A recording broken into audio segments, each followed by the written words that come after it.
Viral di media sosial tentang sosok Rudi Kurniawan yang menjadi pemalsu wine terbesar dalam sejarah. Laki-laki yang lahir pada tahun 1976 tersebut ternyata berasal dari Indonesia. Dia lahir di Jakarta dengan nama Zhen Wang Huang.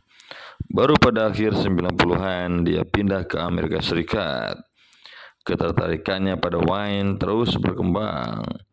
Dia yang lihai dalam mencicipi, memberikan rekomendasi, dan menilai kualitas wine, bahkan dari botol yang sudah lama disimpan, membuatnya dijuluki bocah ajaib. Hal tersebut menjadikannya bagian dari kelompok eksklusif dari para kolektor wine kaya di Los Angeles. Bahkan dia dengan cepat masuk dalam lelang-lelang wine ternama. Namanya melesat di kalangan kolektor wine kelas dunia era 2000-an. Dia sering menjual dan membeli wine di acara lelang yang diselenggarakan rumah lelang besar seperti Aker, Merrill, and Candid.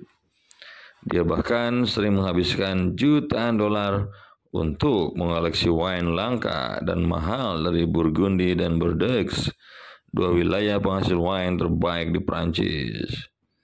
Pada lelang tahun 2008, Rudi menjual koleksi wine pribadinya dan berhasil meraih angka lebih dari 10 juta US dollar. Dia memiliki koleksi-koleksi yang dianggap sangat istimewa karena terdiri dari botol-botol langka yang jarang terlihat di pasaran, termasuk wine-wine dari abad ke-20 yang sulit ditemukan. Penipuan memang selalu menemui jalan tidak mulus. Seperti pepatah, sepandai-pandainya tupai melompat, dia pasti akan jatuh juga. Begitu pula dengan Rudi. Pada tahun 2013, dia diadili di New York dan kasusnya menjadi perhatian internasional.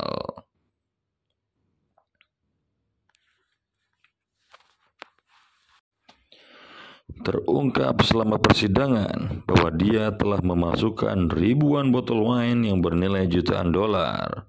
Banyak kolektor dan investor yang ditipu olehnya, seperti Bill Koch yang mengklaim telah menghabiskan lebih dari 2 juta US dollar untuk wine palsu. Rudi pun dijatuhi hukuman penjara 10 tahun dan membayar ganti rugi sebesar 28,4 juta US dollar kepada para korban yang tertipu.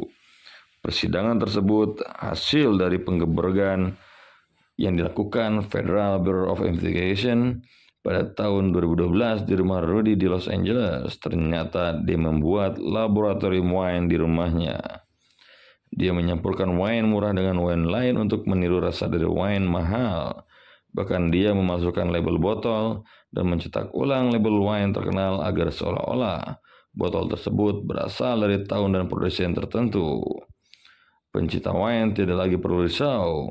Belajar dari peristiwa Rudi, teknologi verifikasi wine yang lebih canggih dimunculkan. Sekarang, lebih banyak produsen wine yang menggunakan sistem pelacakan botol yang sulit dipalsukan.